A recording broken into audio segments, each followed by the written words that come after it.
It does feel different. It does. I'm pouring my element in here. I need some electrolytes to get me through this podcast. But you guys need to come. If we're going to answer more questions there, powerproject.live. All right. I'll see you guys there. And Viori. All the way live. Vuri, that is how it's spelled. Viori, Vuri. Go check out their page. I'll see y'all later. What? Bam. Hey, people have been asking me a lot about how I get my protein in. Like, how do you get your protein in when you're doing OMAD? Mm-hmm. And I got to tell you, it's not hard. It's not hard at all. What do you mean? Because I just eat a lot of meat. Oh, do you? Yeah. Okay. I just stuff a lot of meat down my throat. Oh, do you? Yeah, I do. Oh yeah. You guys know this about me. This is not news. I'm just stuffing meat in my face. Oh, like man. you wouldn't believe. Yeah. No, man. I fucking love it because so many people have been asking just about like, so many people are still dieting, eating normal food, like just eating chicken, eating lean meat. And they don't realize that you could grab yourself a Piedmontese flat iron, which is like 90 something grams of protein and 7 to 8 grams of fat. And you could eat a steak while not getting a crazy amount of fat. But the cool thing is they also have other cuts, like their ribeyes. If you do like fat, you can have a cut of steak that has more fat. It's fantastic. I love the bavette steaks, and I eat like one bavette steak. It's like there's 100 grams of protein, and then with the OMAD stuff that I'm doing, sometimes I'll have some like vegetables or something like that. My wife usually cooks up something for dinner, like chicken or pork or some type of Piedmontese steak, and that's how I get my proteins like is taken care of. Sometimes I finish the day with a protein shake or something like that, but it's interesting that people think that it's really difficult. And I guess it would be difficult if you're only used to maybe consuming like 100 grams of protein a day, or if you're just not used to consuming, decent amounts of protein. But I know that it sounds like you need to eat a ton of protein to do it. But when you're eating something like a Piedmontese steak, it's very, very high in protein. The percentage is high in protein. It's moderate to low in fat usually. And so getting your protein in is just not hard. And the meat's tender. It's easy to get it down. Yeah. Yeah. You guys need to check it out. Yeah, absolutely. Better choice. My camera just died, but yeah, no, it is a lot easier, especially because it tastes so much better than anything I've ever had. And if you guys want to check it out, you really need to. You should be checking it out already.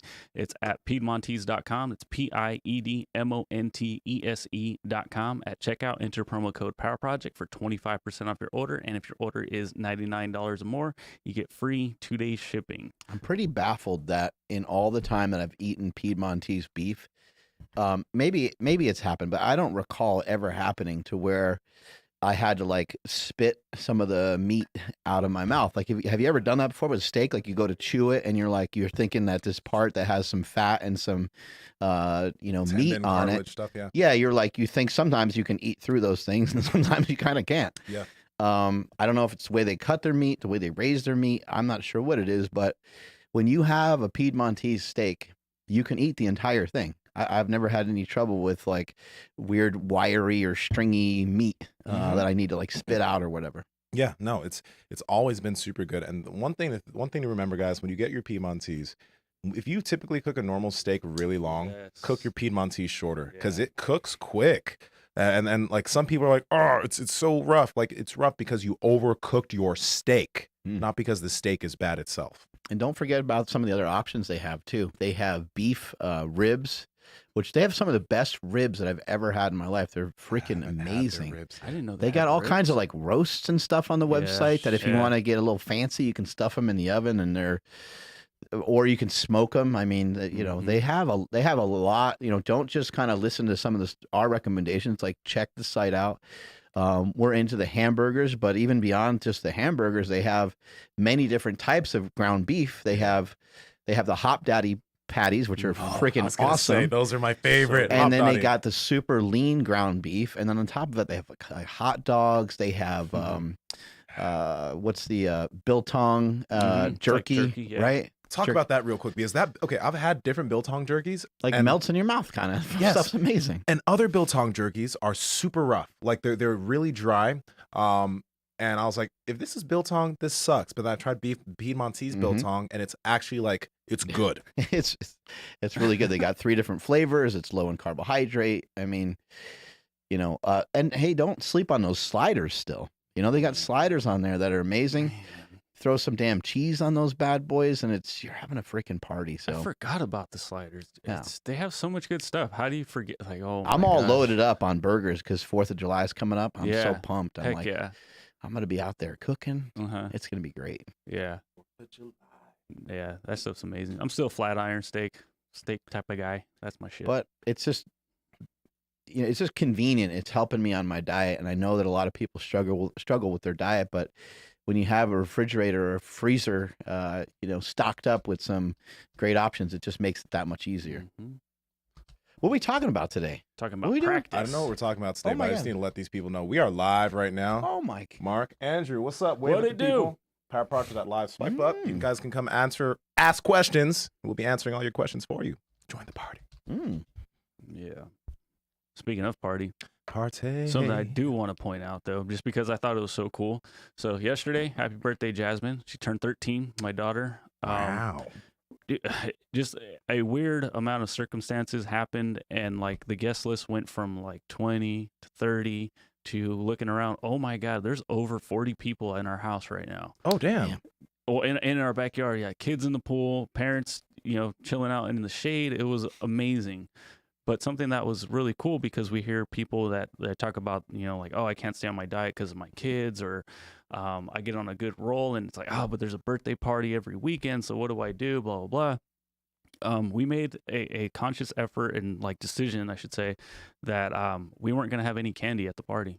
No There we fucking go. no piñata. We did make cake because it was like it's her birthday. Let's have a birthday cake. But nobody cared, and we didn't even pull the cake out. Like, we literally just skipped the whole thing. So the only thing that people had was some lean ground beef from Piedmontese, which is why everyone freaking loved it. We had that. And, How did you guys and prepare the fruit. ground beef? Like, what we was just it made made with? like taco salads. So we put out lettuce, put out rice, meat, some beans, some cheese, and that was it. And people loved it. We did have Nice. chips, which people did enjoy. So it was kind of like nachos, basically. But that was it. And then fruit. And nobody complained. Nobody sat there and was like, oh, where's the candy? Where's the cake? Nobody cared. It was amazing. And everyone loved everything. And I was telling my dad, I'm like, yeah, I think everybody was like really liking the food because there was no bullshit to make the real food taste like crap. Right? Because if I had put out donuts, well, the donuts is a little extreme, but if I put out candy or something like that, Yeah. people would gravitate towards that. And then by the time the food was ready, it was like, actually, you know, I'm good. Like, I don't even, like, that doesn't even taste good. So yeah, I don't know. I just wanted to point that out. I think it was, like I said, we made the decision and we went with it, and it was no big deal. Nobody had a heart attack. I got talking to a guy yesterday. I just kind of ended up sliding into this like barber shop. I was just like walking, and I just was like, I don't feel like fucking shaving my head today. I felt like being lazy, so I just walked in, Okay. got my head shaved, and wasted some money that I could otherwise save by shaving my own head. But I talked to this guy, and he said he used to be 345 pounds. Yeah. And he probably now is like 270. And I was just thinking, like, a lot of the stuff this guy mentioned about how he took control of his health, I was just like, man, I would love to be able to help more people get to where this guy got to. Now, this guy, like, you know, he's still a heavier guy, still 270 pounds. He's a big guy. He loves food, you know, and it's possible that he, you know, never feels comfortable in like a bathing suit or something like that. You know, he never feels comfortable in the summer, like at a pool party or whatever, but he made a huge change. His health is a lot better. He has children. There's some random guy that cut my hair the other day that I started talking to, and he just had some really simple things that he did. And he took things a little further as he went along. But, you know, first thing he did was he learned that he was drinking a lot of calories through alcohol, through coffee, through just beverages, sodas and stuff like that. He, what you need? Pen. Oh. So he switched it out, and he started to make some changes. He started to drink more water, and he just kind of did so in a reasonable way. He likes to put stuff in his coffee, so rather than putting as much stuff in his coffee, he would use a lot less. He would use some artificial sweeteners instead of using sugar. Just these kind of small changes, and he noticed that he lost a couple pounds. Started walking a little bit. a buddy of his encouraged him to go to the gym. And so he was like, yeah, it would be wise for me to get into a little bit of lifting, a little bit of walking, and just cutting some extra calories from drinks. He lost like 10 pounds. And then he started to kind of think about it more. He's like, I would like to get more out of what I'm doing. This feels good. And this is the momentum that people can pick up because you start to have more energy because you have encouraged your body to lose some body fat. You probably start to feel a little bit better. And because you feel a little bit better, now you have like extra energy and you feel like you can do more and you feel like getting off the couch is a little easier. So then he started kind of looking at diets and he found a diet in like Men's Health that talked about low carb kind of keto type thing. And it was talked about like carb backloading, which is made popular by a guy named John Kiefer, which is kind of a weird style of keto dieting. But anyway, he was just like, yeah, you know what? Maybe I don't want to do zero carbs. Like, sounds kind of crazy, but he's like, I eat a lot of carbohydrates. He talked to a buddy about it. His buddy said, man, why don't you just start out by just cutting out bread? He's like, I know that you love pizza and I know that you eat sandwiches and burritos all the time. Mm-hmm. And he was like, yeah, I do. And he's like, but what do I eat instead? And his friend was like, that's the point. You're probably going to make a lot better choices just by pulling out the bread. There's nothing wrong with bread. Yeah. Bread does not make people fat. Sometimes it's what can accompany it, and you end up overeating calories. So by cutting out bread and then eventually moving into more like a keto style diet, the guy went from 345 to like 270 pounds, which he is now. But it all just started with these small incremental changes that he made over time. And this is just a reasonable dude who's probably mid 40s, got some kids, got a wife, went through the same pandemic as everybody else. He's a barber, so he took a really bad hit and just had a hard time with that from a financial standpoint. I'm like, I need this dude on our podcast because like this is fucking amazing information. And I know it, like we talk about it, but I'm always like, I wonder like what people think of us saying it, because I think that they think that we're in some sort of different spot, that we don't have some of the same struggles or some of the same, things. They just think we're crazy fitness people. But I thought that was freaking fantastic. So I wanted to share that with everybody today. No, I think that's pretty amazing. And yeah, I do agree with you. I think sometimes when we say things, people think that we are people who always like take it to the next level or whatever. So when you give advice like, hey, maybe don't eat processed foods, you're like, well, you're already in shape. That must be just like when people were mentioning about the OMAD diet, right?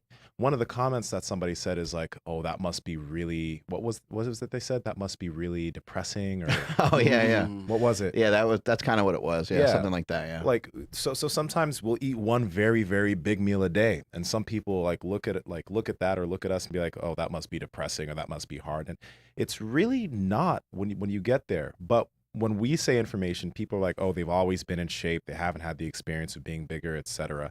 You used to be 330. I can't say that I was ever like really big, but I did used to be 275 and I did have more body fat on me. I did have a lot of muscle, but I did have quite a bit of body fat, and I dropped from there. And you've dealt with cravings and dealt with a lot of hunger and had to get, you said that you used to get like angry and frustrated, right? When you didn't eat, right? Yeah, man. Like I was the type of person who always had to eat before they work out.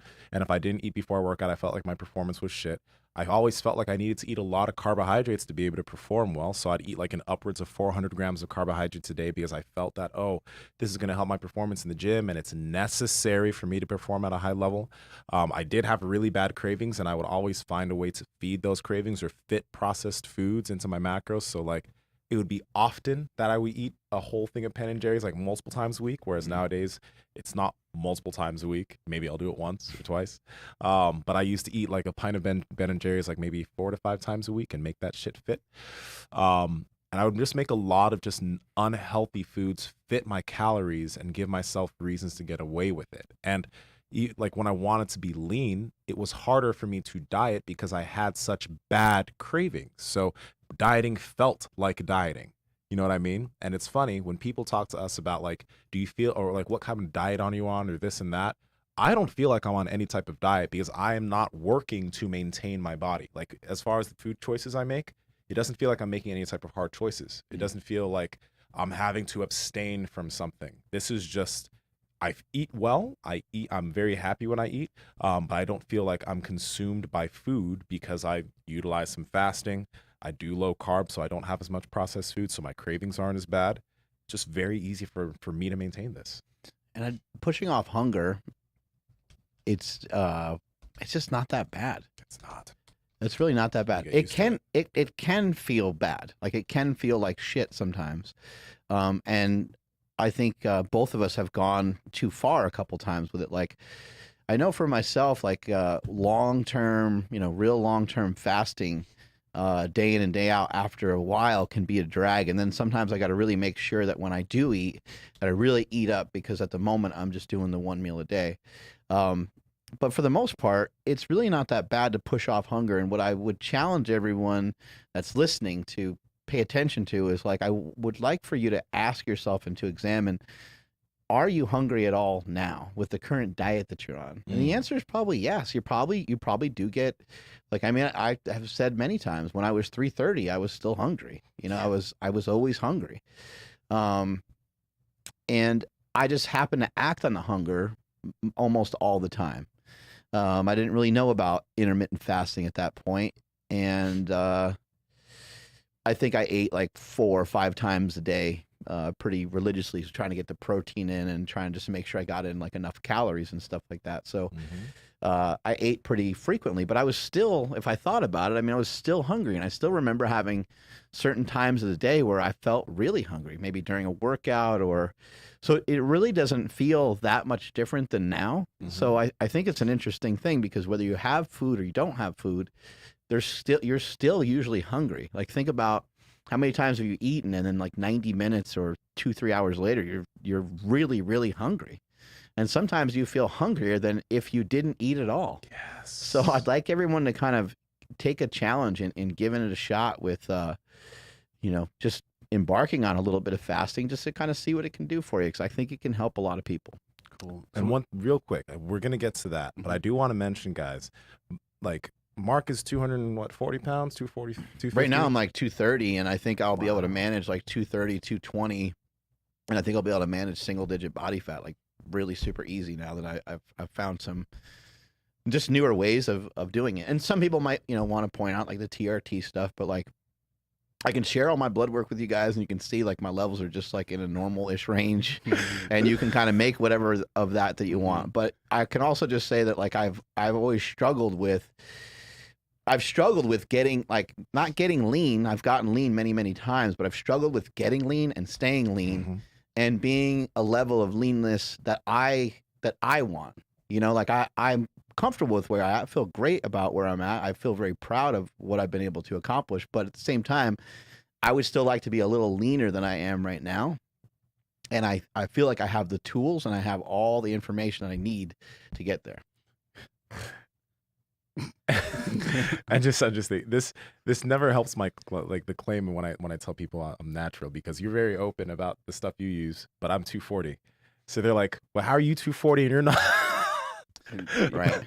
But I was also going to say, like, we both do fasting. We both maintain muscle. We both have the ability, like, I can eat a disgusting amount of food. And you've seen when I've eaten with you guys in the past years ago, when we go out to spots, you can see how much I could put down. And I used to always feel ruled by hunger, but by picking up the habit of fasting, I can go 16, 18, 20 hours and be okay. I'm not like, I'm not uncomfortable or controlled by my feeling of hunger. Your history couldn't be any different than mine. Your history, you started out a little bit more in like an endurance / explosive sport. Like, you spent basically your whole young life running, playing soccer. And then you spent most of your lifting career like working on getting like bigger, really. Bodybuilding, yeah. And bodybuilding. Like, I didn't start out with bodybuilding, and I never really, as weird as it sounds, as big as I got, I never intentionally set out to be like big. I was just like, I need to weigh more to lift more weight. Yeah. And so like, I did some like hypertrophy work and stuff, but I never specifically did any of that. And then once my powerlifting career was over with, and even kind of in between, I just always worked on getting smaller, which I didn't really have some of the tools and know some of the things. As in cutting. As in cutting, right? And I think I have made mistakes in the past too of like, going so far in on that and like losing muscle just because I didn't have the exact knowledge that I have now. And now it's a little easier, but Mhm. I've never really embarked on some of the things you embarked on. So I think you're bigger because of a lot of the work that you put in, but I think you're also bigger because of your genetics. You're There's just that. you're a little bit bigger framed person. You're taller than I am, right? So it's just the way it is. The last thing though I think is really cool though is you're 40 something years old, but because you started focusing on more bodybuilding type work, you've noticed muscle gain in Oh yeah, certain areas that you didn't have when you were powerlifting, right. which can show just how important it is to focus on that muscle group. But Q&A. Q&A. Oh yeah. We'll start with the fun one from our boy Brenton Curtis. And he just wants to know, what do your cheat meals look like? Cheat meals. I know. So we can go into something else, but that's what. No, that's great. What do Mhm. our cheat meals look like? That's a great question. First, before we get to that exact question, I do have a question for you, Nsima. So How do you utilize quote unquote cheat meals for your clients, family members, friends that are asking you questions about diet? Because the cheat meal thing is an interesting thing to kind of talk about and examine. But my personal feelings towards it is like people like they kind of need something to look forward to. So if you say, "Hey, man, this diet is going to be a change in your life, but every Wednesday and every Saturday, you're going to get to like just use 500 calories or 1,000 calories, or you're going to be able to do like kind of whatever you want for one meal or however you want to put it." How do you kind of assist people with stuff like that? So there's always general guidelines when it comes to something like a cheat meal. And this is even for myself. If I choose to like have dinner with a friend or something one day, I do have people think about number one, when you go out to this restaurant, you're not drinking a lot of calories. So yeah, if you want to get a beer or some wine, fucking go for that. Okay, but don't get multiples. But number two, you're not drinking a full sugar Coke or whatever. You're not drinking your calories, just like Mark mentioned over here. That guy, that barber, one of the biggest things that he did was he stopped drinking his calories and he started losing weight. So you don't drink your calories when you have your cheat meal, right? And also when you go out to whatever it is that you're about to go eat, still try to focus on getting filling food, right? So if you want to go to some place like let's say you go to like a cheesecake factory, right? Cheesecake factory has a lot of different type of meals.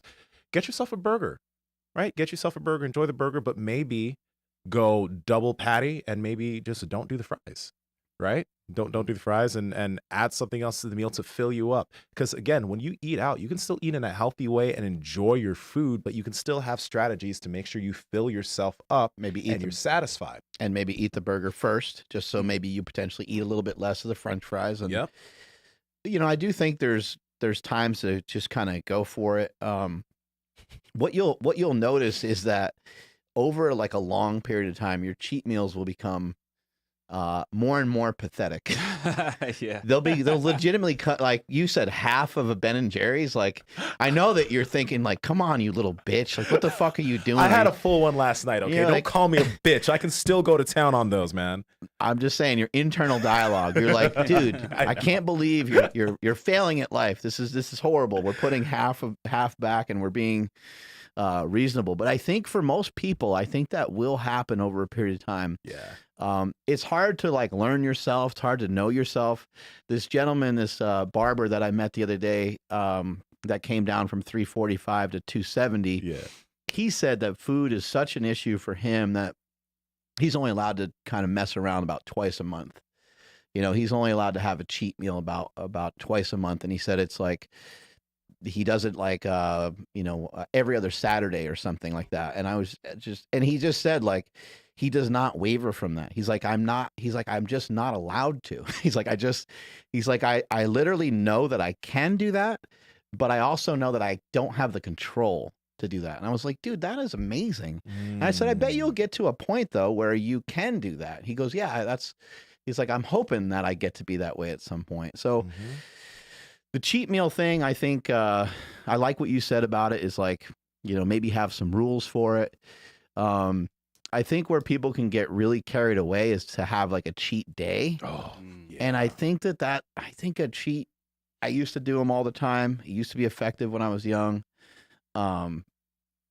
But I would do it differently if I had to kind of do it all over again. I'd probably be further along at this moment. So instead of like a cheat day, what I would suggest is maybe you have a couple of cheats throughout the day, but try to still get your protein in there. You know, try to still stuff yourself with protein so that way your overall calories aren't just off the charts. This is okay. So this is what I want to talk. Sometimes when you have a cheat meal, you're like craving something like pizza. So you're like, ooh, pizza. But when I like, let's say that there's a day that I want to go out, I want to go to fucking town. So let's say this is a day that like I have planned with a friend. I want to fucking eat. I make sure that I don't even call it cheat meals or whatever, but I make sure it's something that I can go down on and like. You said that before. Where you're gonna go down on food. Yes. And because sometimes food is just as good as, I'm sorry, sometimes food just be, Korean barbecue is one of those things where I'm just like, let's go, because it's all you can eat meat, right? And they just bring out the meat, you cook it, and it's just protein and fat and protein and fat, and I'm just cooking ribeye after ribeye after ribeye after ribeye, right? But when I look at that, like I'm not eating an excessive amount of carbohydrates. It still falls within line with what I'm trying to do nutritionally. So I think if you can, when you have these cheat meals, try to make sure it falls in line with kind of what you're doing. Like both Mark and I, and you to an extent, we do low carb stuff. So at most, usually I'm eating maybe 150 to 200 grams of carbs a day, sometimes less. But when I go to Korean barbecue, I'm just eating pure protein. I feel so satisfied. I feel like I did something nasty and dirty, and I got my fill, right? So have it fall within your food guidelines. Yeah, and I know, like, Nsima, you do the opposite, but I'll explain my method about the pregame, and then you can do yours. But so, like, what I do is I'll try to load up on my normal foods, but like, let's say it's chicken, I'll eat a little bit more chicken, and I'll keep the carbs down.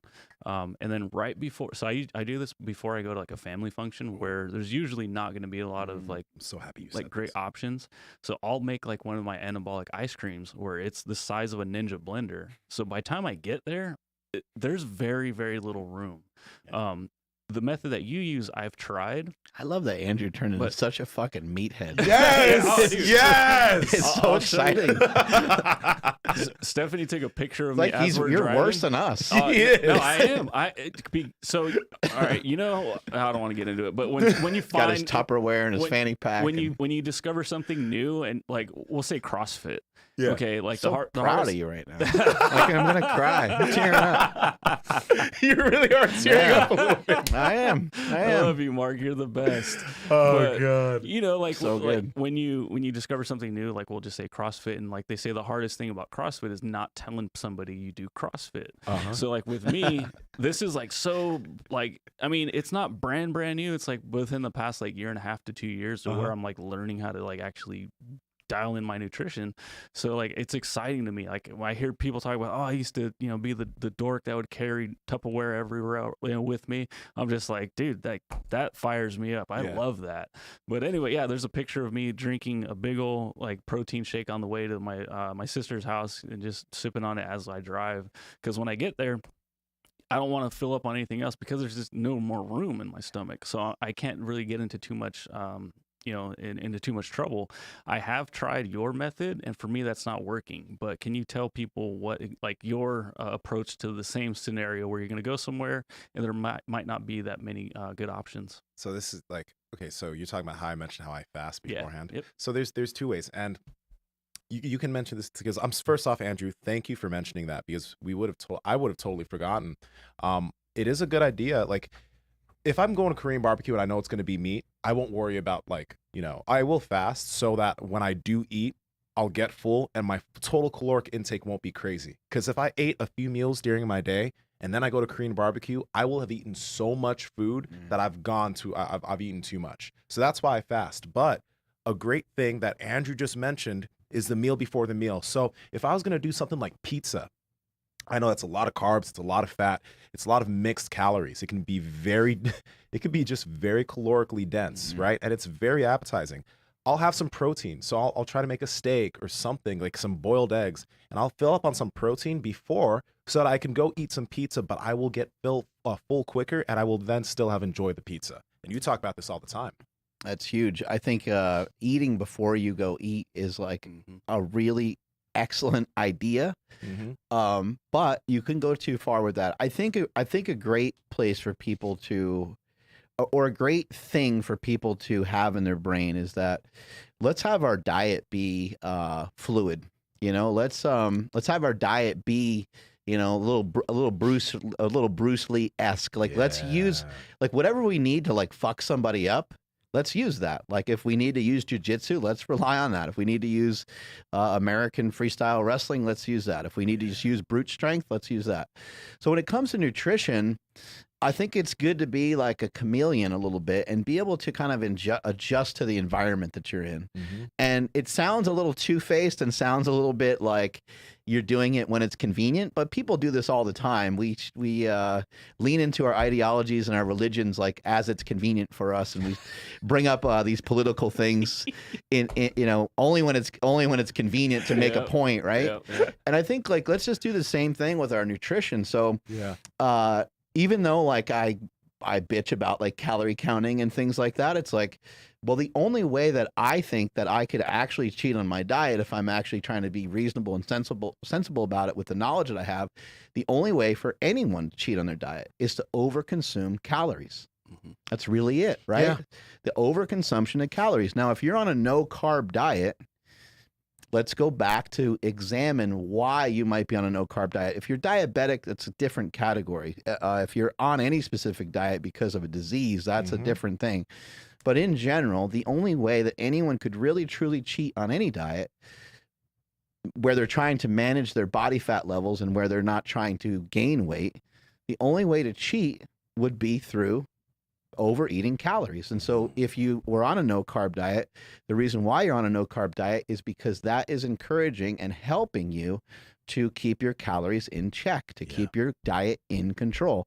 The only way to cheat is for us to somehow lose control and start to head down that highway of just smashing tons and tons of calories. So this is a principle that I've adopted, and it's really helpful because I can think, what are some strategies that I could utilize to make sure that I don't have a net ridiculous gain in terms of calories for the day? Well, I can go expend some calories.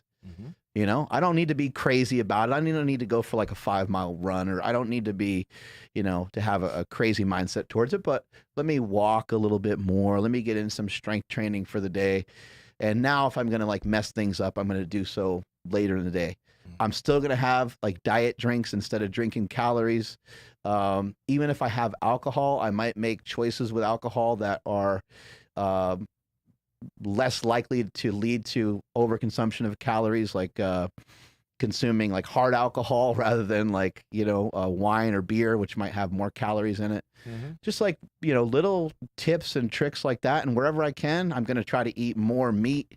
I mean, last night was probably a good example. I went to Camden, which is an amazing restaurant here in Sacramento. And, you know, the appetizers, there was like kind of like a poke tuna type thing that was really good. I can't remember. Oh, there was carrots, which was another weird. It was a weird appetizer, but it was really, really good. Okay. And there was something else that came out that was like some other type of like meat thing came out, you know. And so I had all three of those things, and yeah, I probably like ate more than normal, and then I had my meal, and I had like a 10-ounce fillet. When I got home, I was still hungry because the meal took a long time. And so I was like, all right, first thing I'm going to do when I walk in the door is make a steak shake. I'm going to make a protein shake. Yeah. So So that way my mind's not racing about eating a bunch of other junk.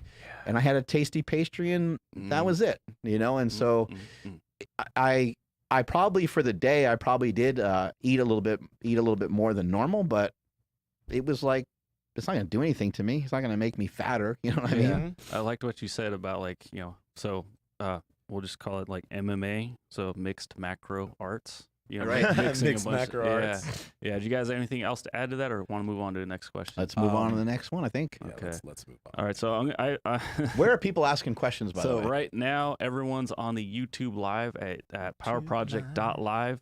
But yeah, youtube.com/ I think it's Mark Bell's Power Project, but you can just find us YouTube search Mark Bell's name, and you'll find our podcast. Absolutely. Yeah. So I butcher names, so apologies in advance to everybody. I do my best. But so Atani Sunya, Atani Sonia. How do you spell it? Atoni. And Nsima was really good at this. Sunia. I'm guessing it's a Tony Sonia. A Tony Sonia. There you go. Mhm. Sorry. Okay. That Do you might be guys right. recommend fish on a diet? I don't see why not. Yeah, fish Yeah. is great.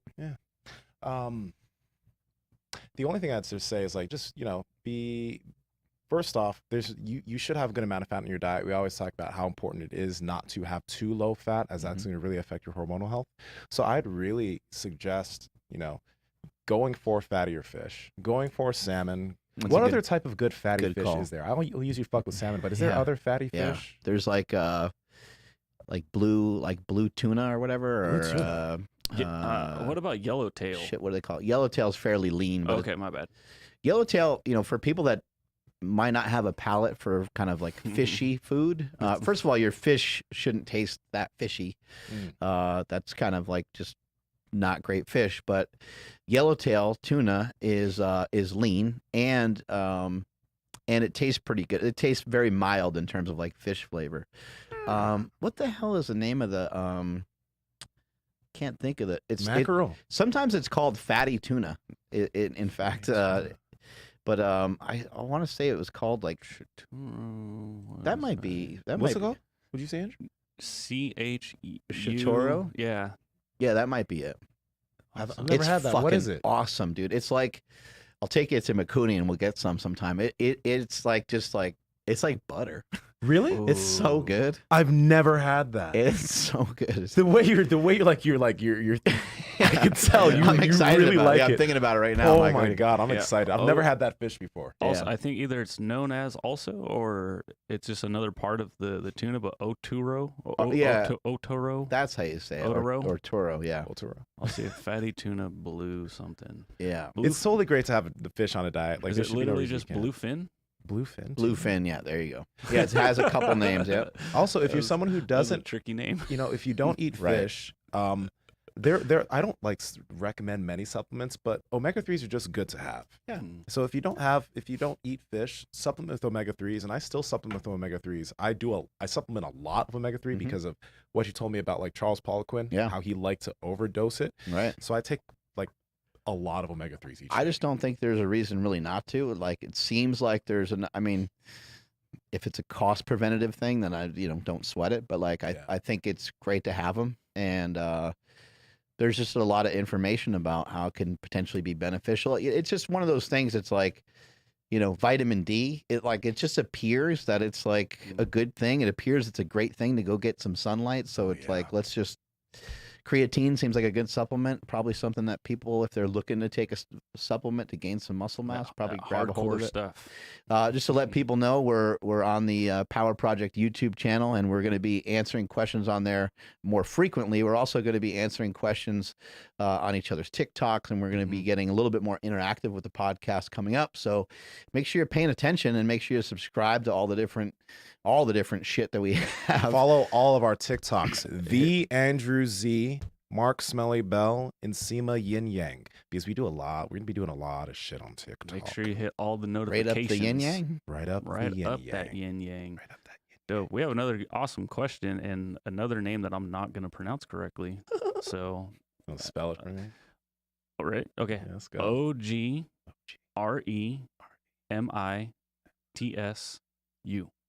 Ogre Mitsu. Yeah, sure. Okay. Okay.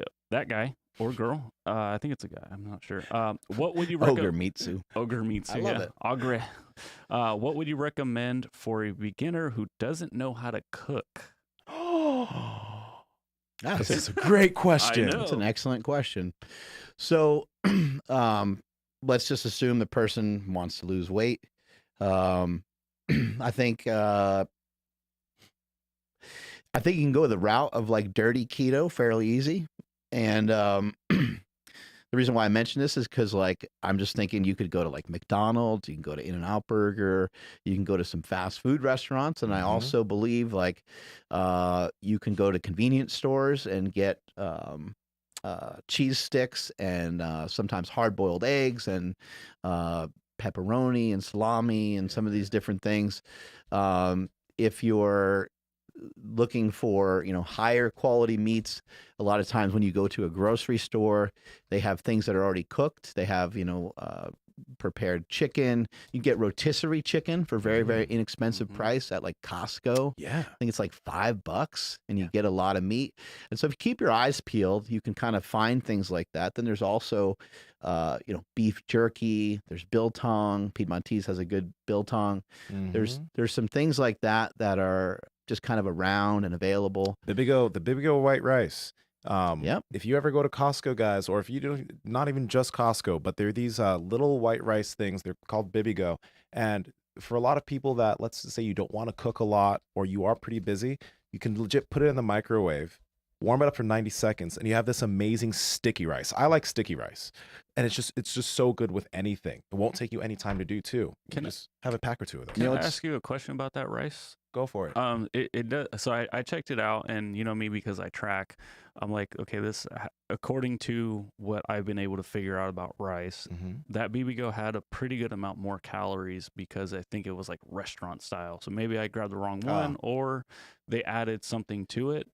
Is that something that you can just So some of those ignore, or 90-second rices, some of them have like extra stuff in there, but yeah, you can buy them without. Like some of them have extra flavor and they're Mhm. freaking Mhm. phenomenal, but they do have like more fat in them.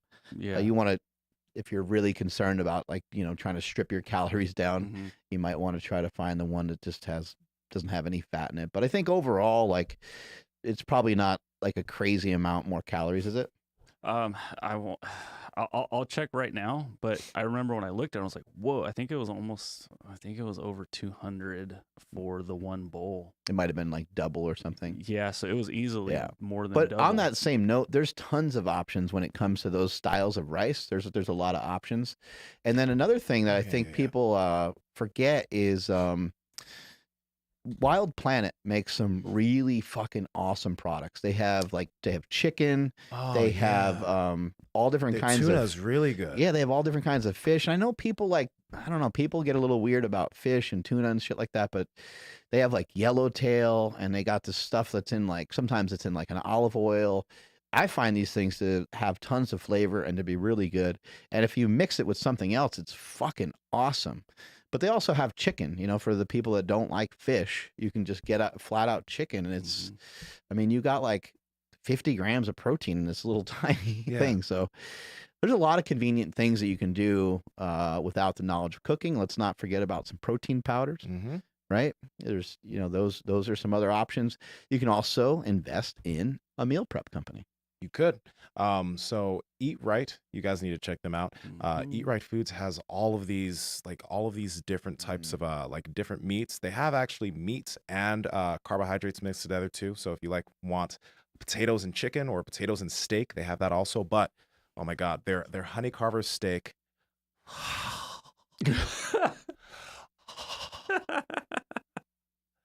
That's how I feel. And then they also have this shrimp, and you can get like the meat, like just the meat, and that's what I like personally. And it's just like I just warm it up, put it on some rice, and your boy gets wet. It's so good. Yeah, he's not joking. I'm not joking. For me, it's that This is like, bayou shrimp. Oh yeah. Pre-cum, maybe. It's like, Oh, again? yeah, a little bit. Yeah. Well, is there pre? Yeah, pre. Yeah. But yeah, it's dry. Eat Right has the bayou shrimp. That stuff for me is like number one right now. The turkey is like 1A, 1B. Like That those turkey two- makes no sense. so I good. usually fucking hate turkey, Yeah. but they have, what's it called? Andrew? It's like the Southwest turkey bowl or something. I'm not sure what the exact name is, but you just go on there, you'll see it. The last thing I want to mention here too is like it's kind of pathetic to not know how to cook at all. Like it really is. It kind of is like just learn how to cook. Like it's going to be a great asset for you, and you don't have to learn how to cook for anybody else other than yourself. Yeah. So make shit taste good for you, which is it's pretty easy. I'm sure like everyone has experience of like, mom and dad left you to your own self for a while when you're a kid, and you started making sandwiches for yourself and shit like that, and you start to figure out what you like and what you don't like. So it should be fairly easy to cook up some meat. I cook a lot of stuff just up in a pan. Like I have like a griddle type thing that I cook a lot of stuff on, but like that takes a little longer, and just I got to pay attention a little bit more. I take scissors. I chop up my Piedmontese steak and I put it in a pan and I just make it hot. And then when it's like no longer looks like it's rare, I pour a bunch of seasoning on it and I fucking take it out and I eat it. Pretty straightforward. It's really, really simple. And if you came over to my house and tried it, you'd be like, "Oh my God, this is dope." Yes. But I didn't really cook it. I like heated it. You know, I'm not good at cooking. I can heat stuff up and like have it taste pretty decent for myself, but I actually don't know anything about cooking. Let's give you guys a hack real quick though. And the amount of times we've just spoken about this, Ninja needs to sponsor us. Dude, Ninja. Y'all need to get your an air fryer. My boy who said like beginner beginner tips for cooking. If I remember when I was younger, whenever I would never buy steak because for some reason in my head I thought that steak was like hard to cook well. I think the first time I cooked steak when I was like 20 or something, I cooked it on the pan, I cut it and it was just so bloody. I was like, chicken, going back to chicken, you know? But you can just literally put your steak in an air fryer, set it out the steak setting like 350 for 15, 20 minutes or whatever. Pull it out. You have a perfectly cooked steak that is crispy on the outside, and it's whatever, medium rare. I like medium rare, whatever. It's super easy. You stick it in, pull it out, you're good. Season it beforehand, you're good. It's easier than anything you could possibly even think of. Yeah. So it really simple. is. And think about this real quick. For those of you who I don't meal prep anymore. So I just go home and cook. I stick the steak in an air fryer. I warm up my rice for 90 seconds and my food, and I just go do whatever else around the house, come back, my food's ready to eat. Yeah. And then, I mean, instant plug, but like at the Andrew Z on TikTok, I'll be doing more stuff, but like I have stuff like ideas and like tips like this, but the Ninja Foodie Grill XL. So that one, you literally, it has a thermometer. You jab your meat and then you just, you just set how rare you want it.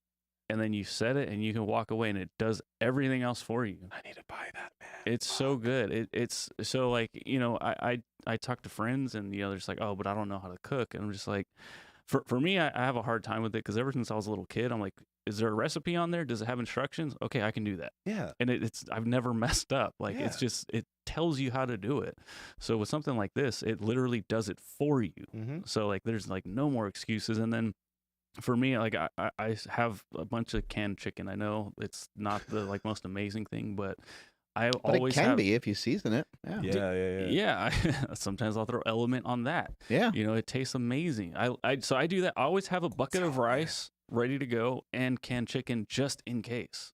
Just in case I run out of eat right foods or something, which, I mean, it's really hard for me to like screw things up now. Yeah. And it's just little things like that. Like I don't have to actually cook.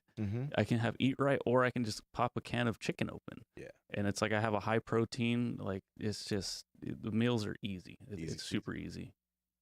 What do we got? I'm looking. Let's see. I should have had something ready to go. My bad. Next question. Yeah, let's see what we got. But yeah, guys, air fryers will change your life. So Okay. go get one. My bad, yo. Oh, good. Keep searching for questions. I've been working on bringing my bench back around again, and it's just been fun. I was just, kind of thinking like I haven't had a central focus on like strength in a little bit, and so I was like, let me see if I could bring my bench back up. Working on my deadlift too. I'm really taking the deadlift like really super duper slow. Sumo conventional. Which one? You know what? I haven't messed around with any sumo. Really? But I probably should because it just feels like it kind of it's challenging for me to mess around with a lot of sumo, but I probably should because it's challenging and it'd probably help.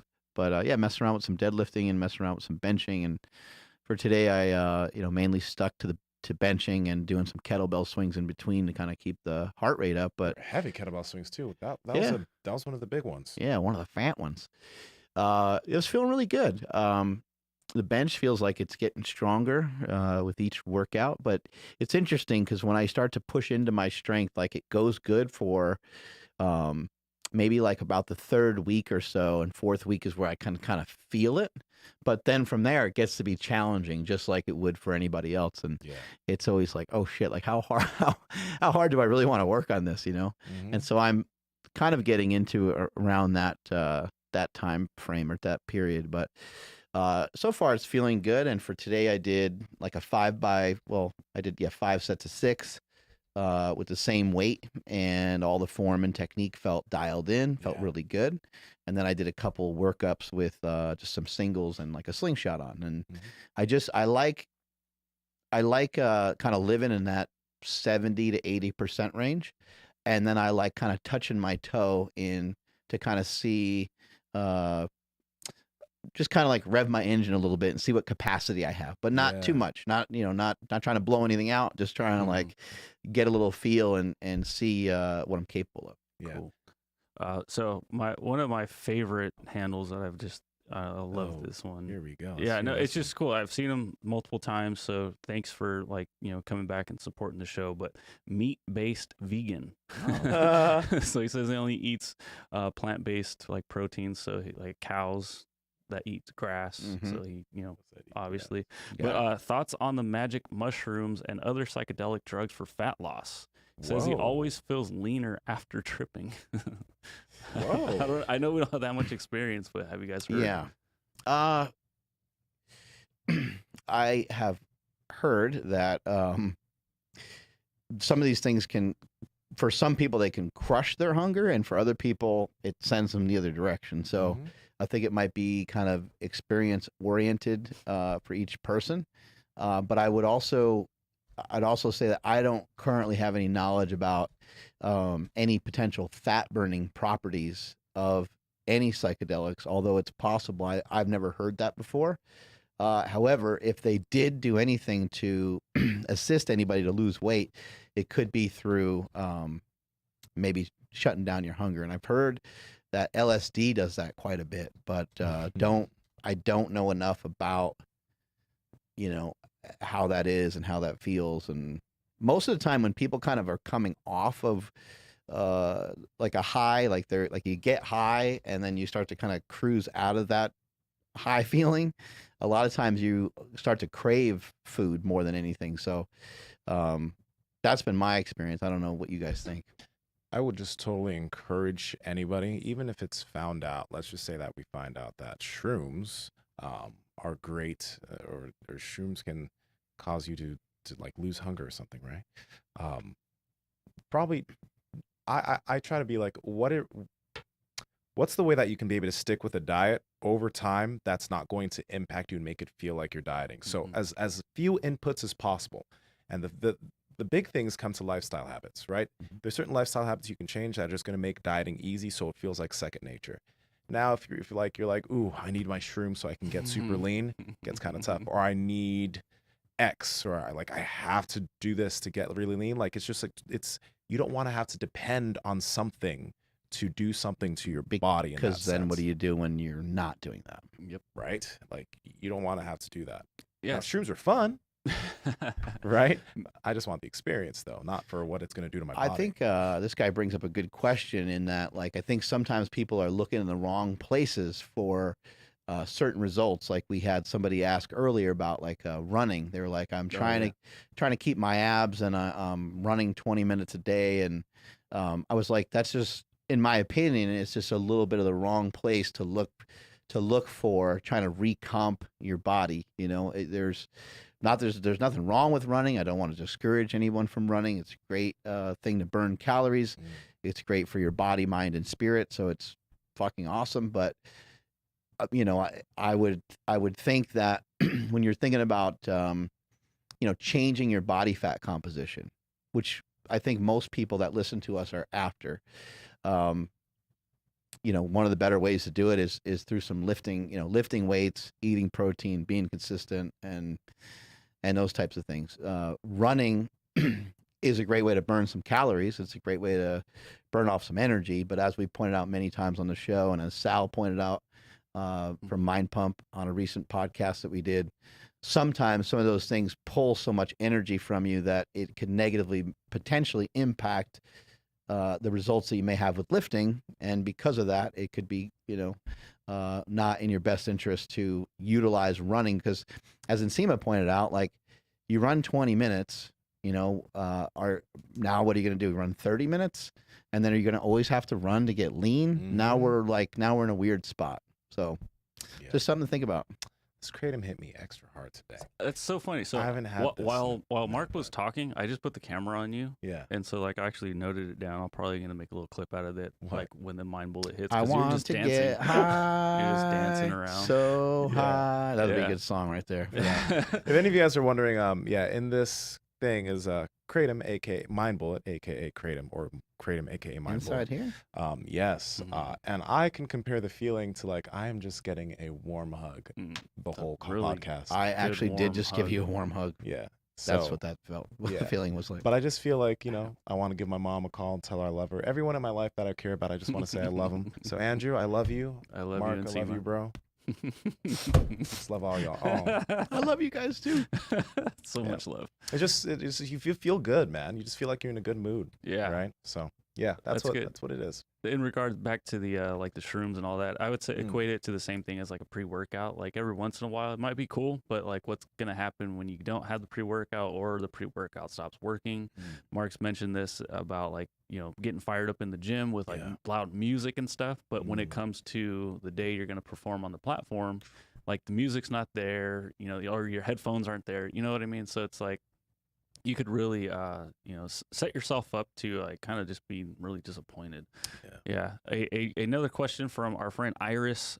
This is going to be a little bit tricky, but she asks, what's a good number of pull-ups for a female?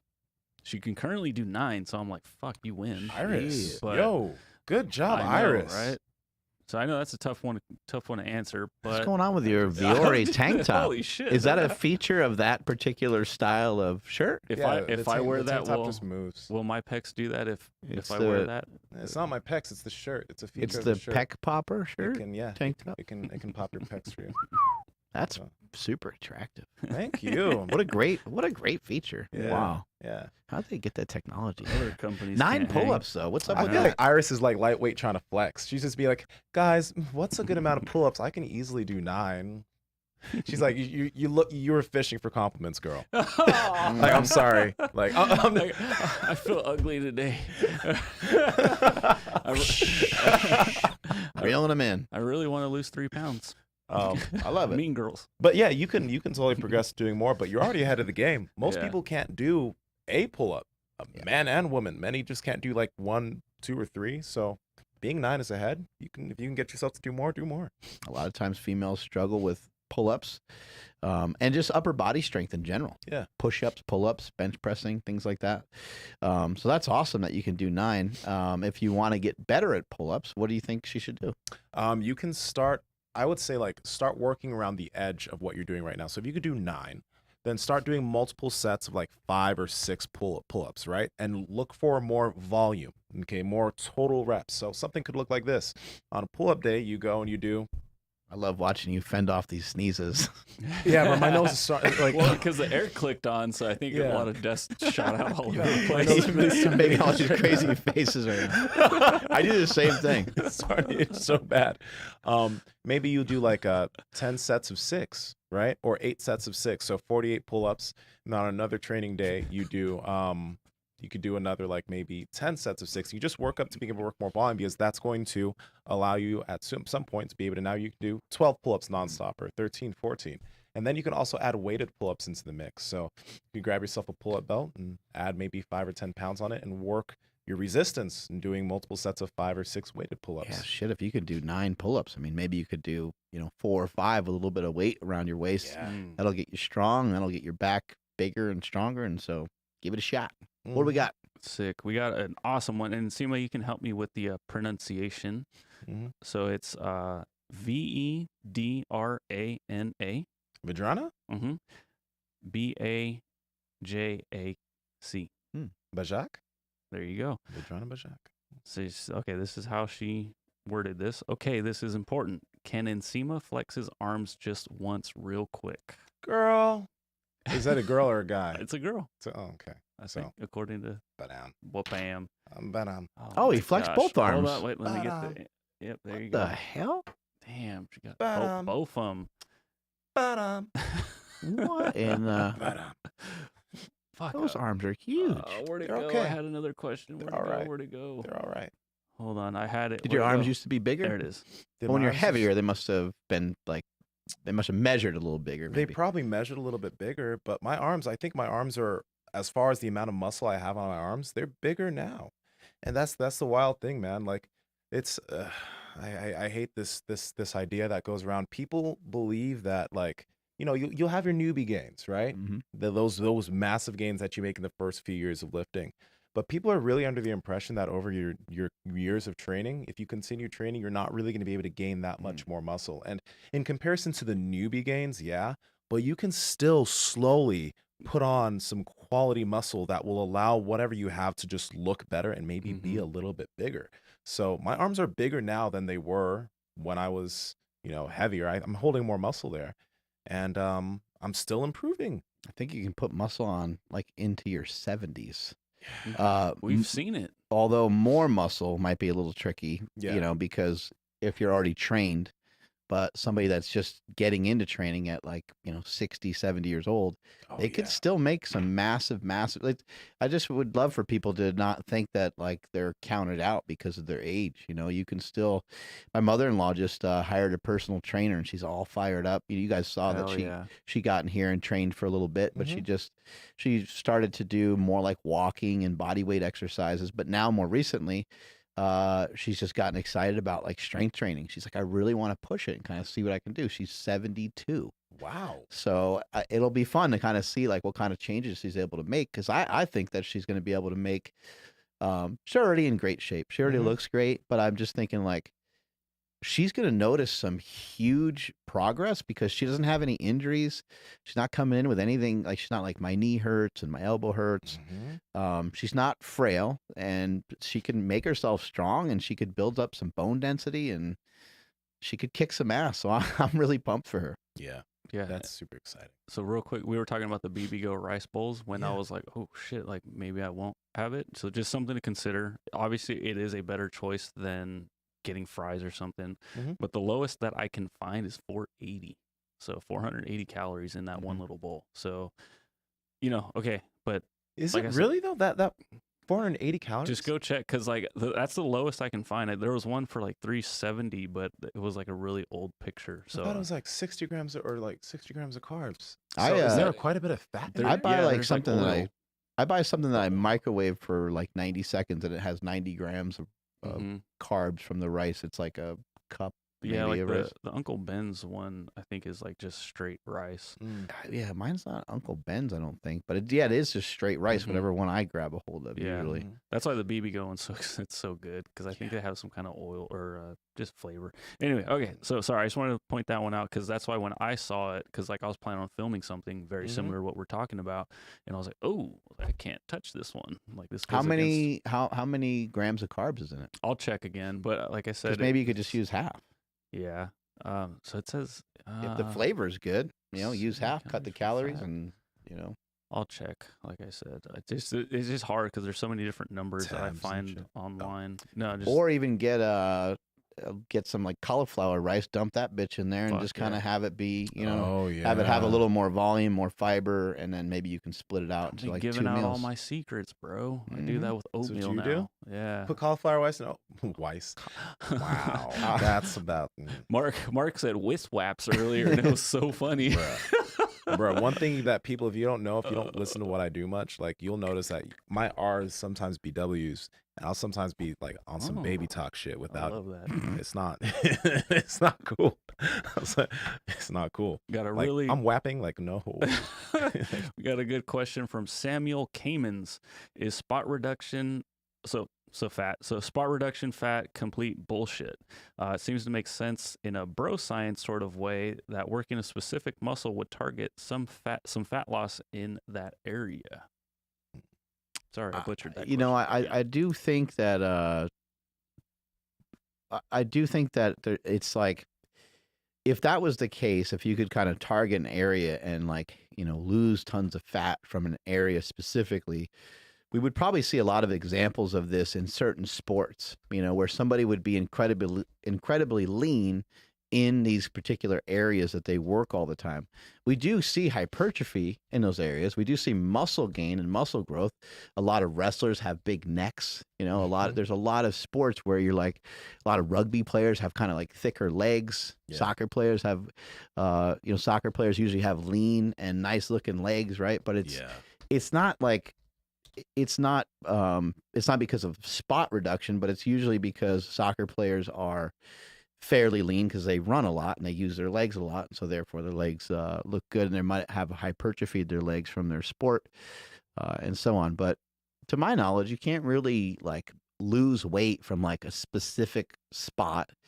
And just another point on that would be something to consider is that whatever area you consider to be stubborn is the area where you typically put weight on first, and it's the area where you usually lose weight off last. Yeah.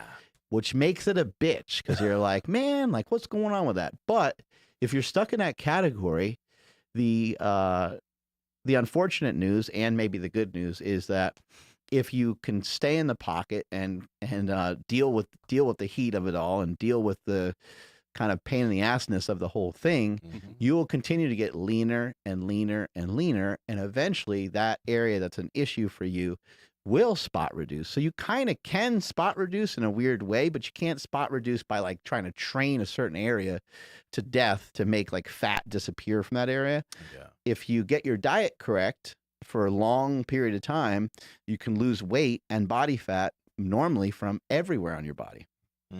Like, yeah, when you're losing body fat, you're going to lose from everywhere. So there are going to be certain areas that are more problematic. Like for me, some of the last areas in the past that I lost body fat were my quads and my hamstrings and my glutes. Like those would be the places that I would hold more body fat. I'd get leaner in the abs quicker, but my legs wouldn't be as lean. But the really cool thing, guys, and we've mentioned this, I've talked about this before, but the really, really cool thing about getting lean and then maybe bulking a little bit and then getting lean again, and this is something that all bodybuilders see this, and it's like something you notice, the more you've done that, the more even your body fat, your body fat distribution is. So like the first time I cut, my legs weren't that lean when I got really lean.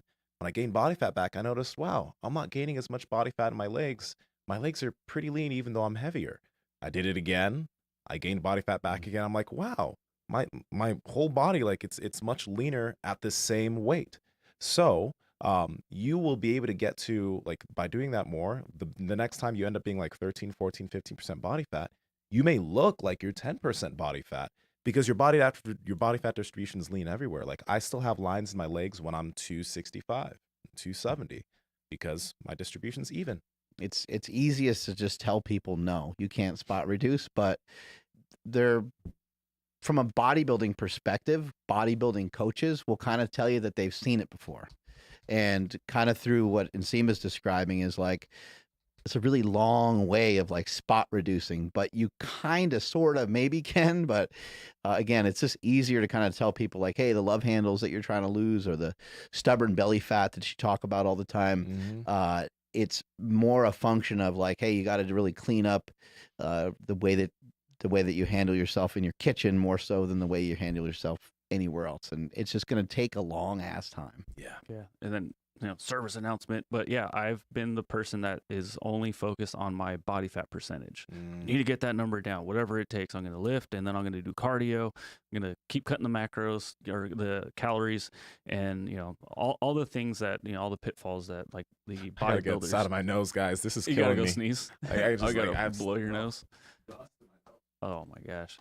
But our boy Ryan Soper, who's the jacked cameraman, we got our body fat percentage tested, and he actually has a little bit more body fat on his frame than I do. But if you compare us, I would rather look like he has like an awesome physique right now, and he's like 2% more higher in body fat.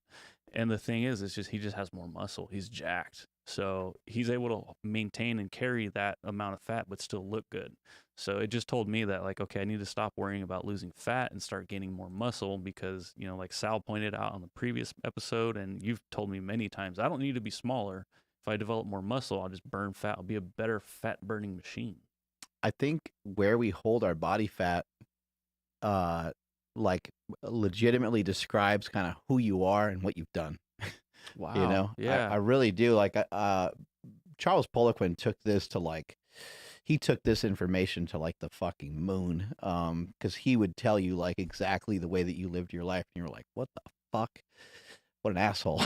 But you know, the kind of like, you know, quote unquote computer nerd, the guy that sits there and just eats a lot of potato chips and shit like that, that drinks a lot of soda, that's at his computer a lot. The dude that does that has a very estrogenic looking body. Like whether his estrogen is high or not, he stores body fat in a similar way to the way a female does. And you'll see guys get fat in like their hips and stuff, and you're like, man, that's odd. But these are, you know, that's a lot of times people that aren't that are struggle with sleeping, that are into like, there's nothing wrong with video games, but it's people that play video games a lot that aren't paying attention to the nutrition, and they're not hitting the gym. Whereas somebody that has been trained or well trained, or Ryan Soper's a great example of this, someone who's healthy and has a fully functioning metabolism. Not that your metabolism's not fully functioning, but at some point you were doing things that negatively impacted your metabolism for probably multiple years. I did the same thing, and as a result, Ryan Soper, his body is able. He's probably has a better tolerance for like carbohydrates and things like that. Not that that's like the main factor in the whole thing, but it's probably a factor. And so the fat distribution is more like all over his body rather than like sticking it in one spot. We've all kind of seen people where you're like, man, that's a crazy physique. Like, how did somebody end up with, storing body fat just kind of in that one area? Sometimes you see that from people. And obviously genetics are a huge part of it, but how you live your life is another huge part of it. So it's like a laundry list of shit that you got to make sure that you have in check: your sleep, your training, your recovery, all that stuff. What just happened? We were just talking about how Soper looks, he looks great, and he is still able to look great while holding on to a little bit more fat than me. You all right? Did it come back? No, it's not back. It's just feels like there's some stuff up there, even though there's not. Yeah, snorting too many mind bullets. Too much coke, man. Oh, you can't. Do you need me to jump on your back? What will that do? I don't know. I just trying to. I just want to try it. How will that help? I just want to help you. You know how like somebody has the hiccups, and then you like scare them, and then like the hiccups go away. So. Yeah, like maybe thanks for getting rid of my hiccups, but I now shit my pants. Thanks. Yeah, good trade off. And we were talking about me to massage your thighs if you'd like, if you want to. I mean, because it could be like a distraction from the nose, and then maybe just like focusing on my thighs. But I'm not trying to like. I'm not trying to get all excited. I'm not trying to get all excited, dude. And we were talking about Coke Zero, by the way. Yeah, Coke Zero. Where does his name go? Hold on. Where'd it go? Shit. Sorry. Where is it? Okay. Okay. Here's another one for you, Nsima. KMANJT. K. Yeah, I don't know. Maybe it's not a pronunciation. Yeah, we don't it's just like that. K-Man JT. It's like, yeah, okay. So he asks, and because he just really wants to know, brings up our boy Ben Patrick, knees over toes guy. Yes. I know you guys both have been doing it. Have you guys found any benefits to it, and are you still doing it? Yeah. I personally still use a lot. I'm still progressing and utilizing a lot of those movements from there. It's the cool thing is that, like for example with the slant board stuff, I love the slant board because a lot of people, they see the slant board, they're like, oh, it's just like wearing an Olympic lifting shoe. No, it's not. Because it's such a high angle. It's like stilettos. Yeah, it's like when you come down into your squat, first off, you're able to keep your upper body upright, but you're also now able to put more pressure into your knees. And a big thing of like the ATG split squat, which is like the Ben's money move, along with some of those other movements, is that it causes so much compression in the knee that you'll actually start having benefits and strengthening of the tendons and the ligaments in the knee. Right, you'll get stronger knees by getting into deeper flexion in the knee. And I just want to quickly clarify. He asking specifically if it's helped your other lifts, but I mean, I guess it kind of goes hand in hand, though. It does. I mean, if you have stronger knees, your squat, pain. I think that we don't even like. Phil Daru talks about this, and J.L. Holdsworth. you do not even have any idea how bad pain holds us back. Like we just think like, I'm fine because you're like a lifter or you're an athlete, and we just kind of always think that we're good. And there's like shit that has been going on in your knee or your elbow or shoulder for probably decades that you've just sort of ignored and you just sort of worked around it. But if you were being like hypercritical of yourself, you're like, this side's a little stronger than that side, that side a little. Imagine if you could just, fucking eliminate that completely. And I think by examining some of the things in your knees, your lower back, as what was the guy's name that came here? Julian Baldy. Ooh, Yeah, Julian Baldy amazing. doing 275 pounds on back extension exercises. I mean, imagine like, I don't consider myself to have like a messed up back, but if I tried even any weight on that, that would kind of like feel like it was hurting my back. So just getting stronger on some of these things and improving the mobility can help you massively. The knees over toes stuff, I've been doing it religiously since Ben has been here, but Ben advised me to pull way back on it quite a bit because I got a PRP shot in my knee. And he just said, be really, really sweet and be really tender to your knee. So I'm doing way, way less of that stuff and just trying to, my knee was still swollen, for 8 or 10 days or so afterwards. So just letting it kind of chill and letting that take. And then once that takes, I'll reintroduce doing some more stuff again. In general, strength training bulletproofs your body. Okay. In general, being stronger is good for you. But a lot of these things that move you into these deep ranges of motion, or the back extension, which is like a big focus on the lower back and being strong in that position, these things I think are going to be so beneficial, especially as you get older. Because as you get older, you lose a little bit of muscle here and there. But I think those are things that can make sure that when you're 70, 80, 90, you're still being able to move well. Like you're walking around, you can walk upstairs, you can freaking squat down, pick something up. You can pick something up from the ground and your fucking lower back doesn't go out. These things I think are like money movements, not just for athletes, but money movements for your longevity. Makes you want to be harder to kill. Right. Yeah, you want to be able to move throughout your whole life, and so I just know from my own personal experience, as my body has gotten like tighter over the years, it can make certain activities, certain things just a little bit more difficult. And I don't want any barriers of entry into any movements. I don't want to think, oh man, I can't run, or I'm not going to take the stairs, I'm going to use the elevator. I don't want to get into that. I know that like, I saw my mom end up kind of going down that road. I've seen other people go down that road, and it's just not great. So I want to stay active. I want to try to be able to stay lean. And I think examining some of these things and kind of looking at it and saying, you know what, I should just back the fuck off of all this benching and all this crazy stuff I'm doing. And I should pay more attention to my shoulder. I should give it some tender loving care. I should see if there's a Ben Patrick, of shoulder mobility and shoulder strength and stretching for the shoulder, and just for a couple weeks, just pull back and just re-examine some of the stuff I'm doing. So I'm not dealing with this, a lot of people are just dealing with the pain all the time and just kind of gritting their teeth and going through it. I've made the mistake of doing it many, many times, and sometimes it's worth it. Sometimes you end up getting a lift that you want or something like that. But once that's done with, you really just take some time, re-examine and go over it, because this whole fitness journey is a kind of lifelong process. And I would love to see people be able to move and be fluid for many, many, many years. Yeah, and I've been able to kind of mash up two people, so Ben Patrick and Doug Brignoli, using the slant board, because Doug Brignoli, talks about like using getting the most bang for your buck, and one of the ways to do that with the squat is with elevated heels. He would rather you do like cable sissy squats, but like I have a hard time figuring that one out, so I can't wait to ask him. But using the slant board, I will just use an empty bar, and I will get an insane pump. It's so fun, especially introducing that to people. So like my boy Nico, he got on there. He was using chanclas too. It was pretty funny. There we go. Yeah, so slant board guy, like I know it's a pretty aggressive slant, but dude, something about that, like you can get way deep in the squat, and dude, the quad pump is so legit. It feels amazing. It hits the VMOs hard. Where is this fucking slant board guy? Yeah.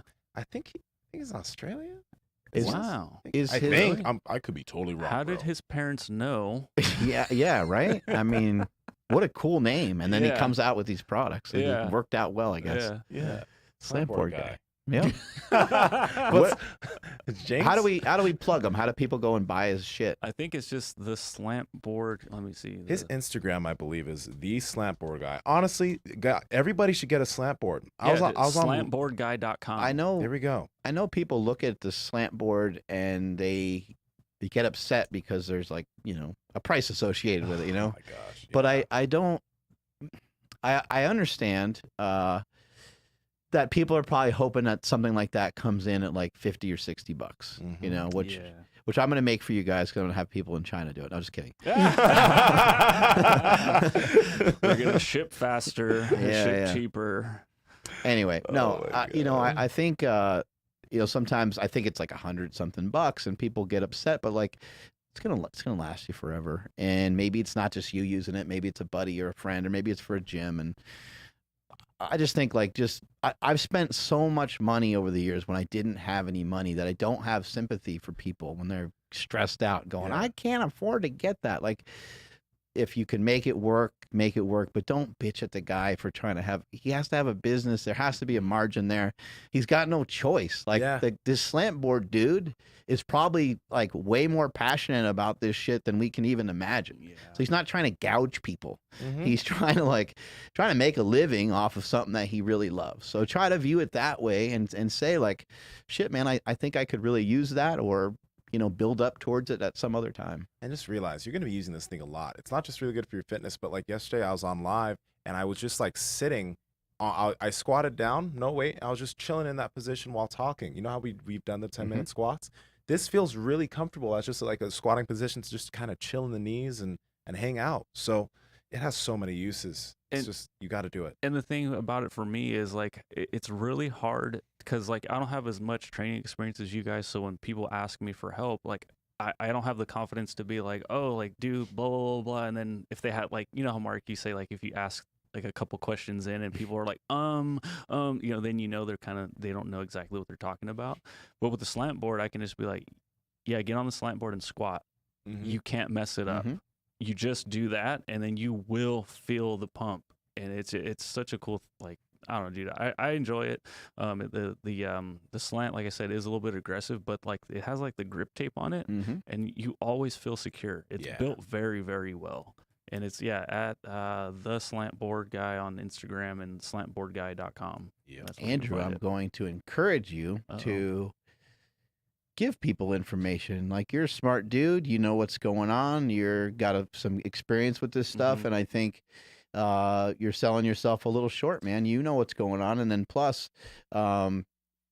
you could just so you don't feel like you're putting yourself in a corner, just say, this is my experience, this is what's doing for me, and maybe you find it useful, you know. And it's like really hard to argue when somebody says hey, this creatine, it really, really worked great for me, and maybe you should give it a shot. It's like, it's just, there's nothing to dispute there because I just shared my own experience with it. So I'd encourage you to do the same. Thanks. Yeah, I don't know. I guess it's just a lifetime of not having the confidence, and then now like starting to feel better about myself, and obviously it's like, over, man. Your fucking childhood's over, bro. Let's go for it. I know, right? Time to grow up.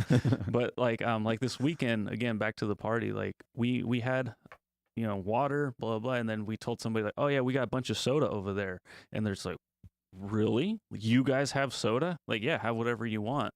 They pulled out 2 liters of Sunkist Zero, Coke Zero, Root Beer Zero, and it's like, wait, what? Like, I thought, like, nope, you guys are fine. Enjoy yourself. Like, we can talk about it later. But I was waiting for the question of like, oh, I thought these artificial sweeteners are bad. Yeah. And to that, I don't have like a ton of knowledge on it, but like I just do what like like you said, Mark, like no calories, no harm. Yeah. Or I think Doucette said that, but. It's so funny, like being able to have this knowledge and thinking like man, how did you discover all this? It's like, well, fuck, dude, again, it's been like 9 years since I first started like caring about this sort of thing. So yeah, it's come with time and experience for sure. Coke Zero, they're so smart too. Yeah, like you see the packaging of it's sick, dude. I get fired up when I see it. Well, the can, it has a lot of that red to it, and you associate that with the regular Coke. So they did I mean, those motherfuckers, like Well, they got their shit down. what do you remember? Chicago Bulls crushing it. What was their sickest jersey? All like Mm. it was the black and red. Mhm. Yeah. Oh my god, dude, it was so dope. So that's what I associate it with, the best that there is available. Mm-hmm. Yeah. Yeah. All right. Another question from Bella by Nydia. Yeah. This goes back to kind of the spot reduction thing, I guess. How many times a week should I work out a body part to get it lean? So I guess maybe how many times just to get it bigger to make it look leaner? If you're a beginner, because I get this question like from beginners, how many times a week should I train, whatever. If you're a beginner, start off with once a week. You know, depending on how many times you're able to lift, you know what I mean. But if you can hit each body part in some fashion once a week, do that. That'll last you. That'll give you some progress for a while because you know your muscle soreness is going to be much more than when you adapt to it. But after like 3 months, 6 months for some people, a year for some people, you're going to adapt to that. Then you can start training each body part 2 times a week. I'd highly suggest that if you're, no matter what you're doing, try to hit each body part 2 times in a week if you can. That'd just be a general suggestion. Do you like really at this point? Do you really program for yourself, or do you kind of just like you're on your way to the gym, and sometimes you're just like, oh, I'm gonna do some like pull ups and maybe some like how do you do some of that for yourself? So this is the thing. It's like with whenever it comes to training, when you want to make progress, there's a big concept of progressive overload. So you're trying to do a little bit more than you did last week. You're trying to progress your volume. You're trying to progress something. And I used to have like a dedicated program for myself. Like I'm progressing this movement over the next 8 weeks. By the end of the 8 weeks, I expect to be here. I expect all these reps to be here. But nowadays, like I almost feel like it's so weird, and I almost feel kind of bad about it. But I don't program for myself in that way. I don't program the way I program for people. I still have the concept of progressive overload when I go and train, but I can like feel things now. Like I know, okay, today I want to do the back extension. I know I'm going to do full body. So I know I'm going to do some pulling movements. I know I'm going to do some pushing stuff. I'm going to push more upper body volume than lower body volume and just going to get after it. And I'm making progress that way, but that's because of experience. And I still have intention. I'm not just going in the gym, and there are some days if I want to rest and I want it to be like a back off session, I'll chase the pump. Okay. And I'll feel good. But usually I just know the general idea of what I'm going to be doing, and maybe I'll add in a movement that I've been kind of interested in on that session too and play around with it, see how it feels. And I'm still making progress. That is because I've done all that stuff before.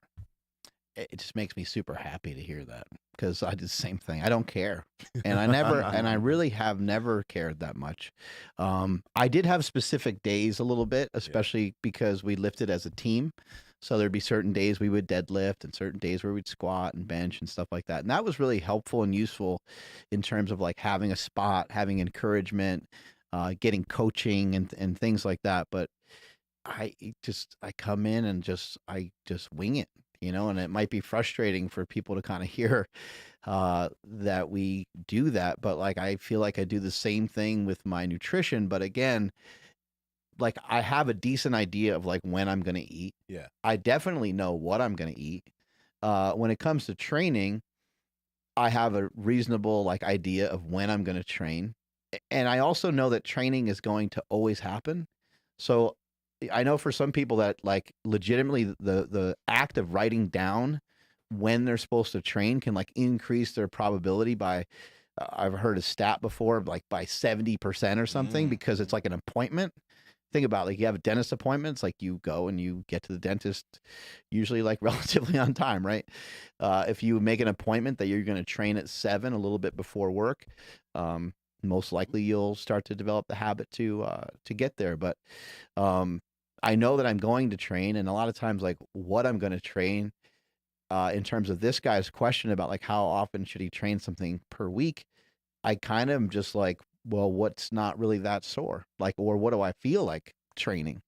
And because I've been really mixing things up quite a bit and doing like a little bit almost more full body workouts, I can kind of just train whatever I want on just about any day.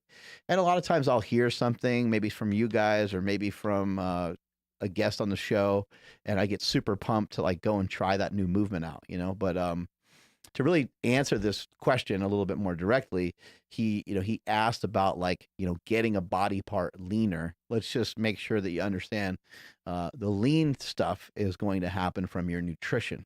Mm-hmm. It's not really going to only happen from your exercise, from your lifting. It's going to mainly happen from your nutrition. So you can kind of like work your arms all the time, but if there's not really a change in your body fat percentage, if you're 25% body fat, you might not notice much of a change, in your arms. So always keep in mind that so much of the progress that you're trying to see, especially from an aesthetic standpoint, comes from your nutrition. Let me note this too, because this is very important. Now, both Mark and I are very experienced. We've been training for a long time. So when we go into the gym, we know what it feels like to push.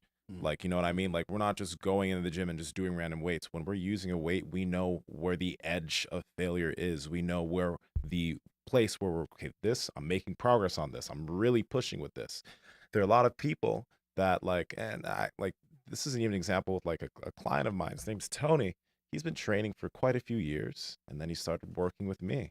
And then, when I set up a program for him where he was doing each body part twice a week at 40 something years old, he started like the first training cycle. He's like, I've never made gains like this. Like I've never felt like this, and I've seen progress this quickly.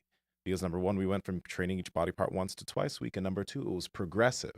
So I'm saying this to tell you that, yeah, we may be going into the gym and winging it per se, but this winging it is not your normal winging it. This is winging it with experience. We know how to push ourselves. We know where our threshold is so that we can then come into the gym the next day and get another good training session.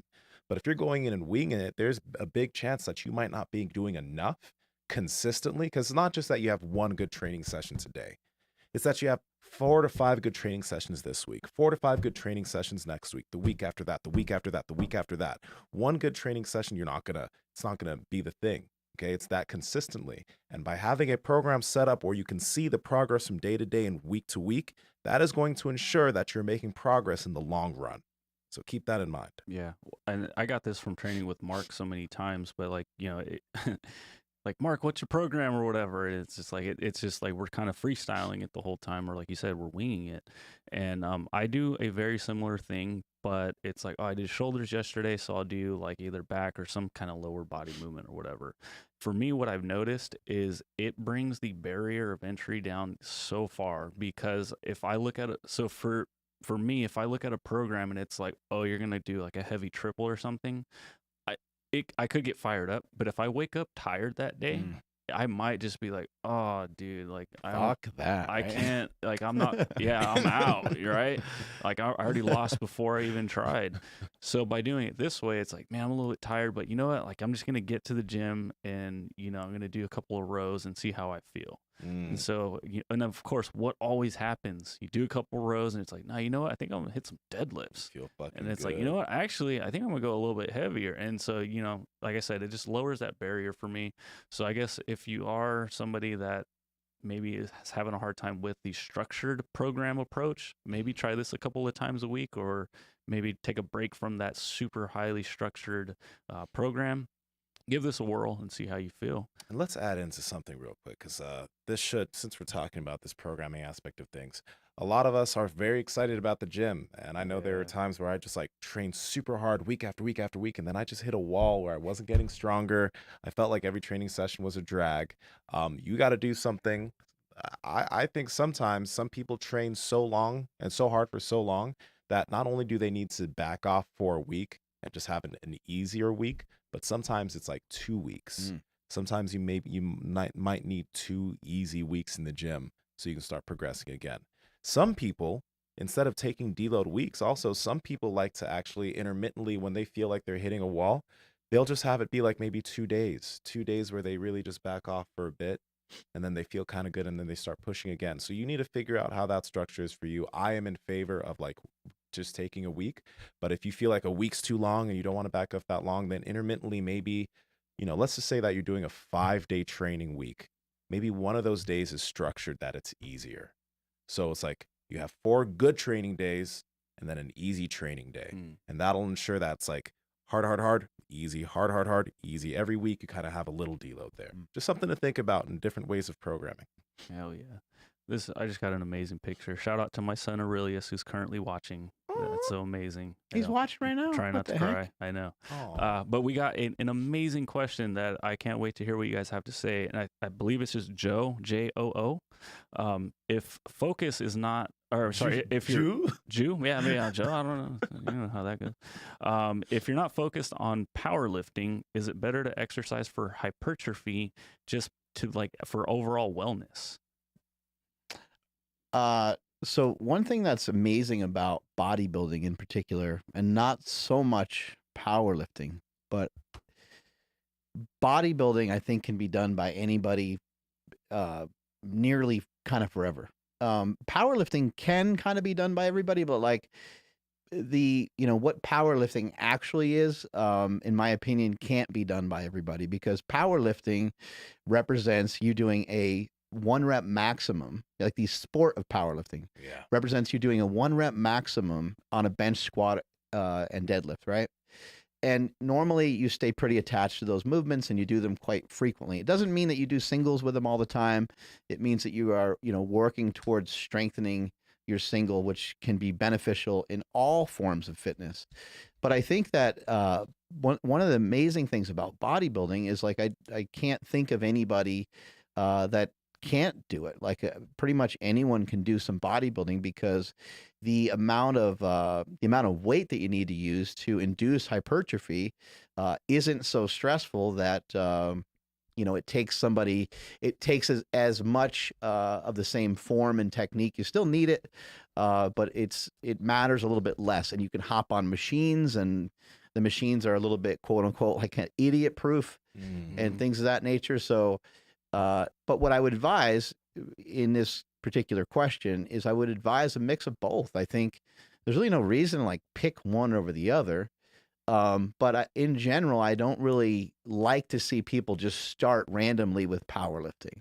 I like for people to kind of just go to the gym and move around some weights for reps and sets, and like build a little bit of muscle, and then get into it at some other point. So just kind of a regular kind of bodybuilding split, maybe for a period of time if you're new.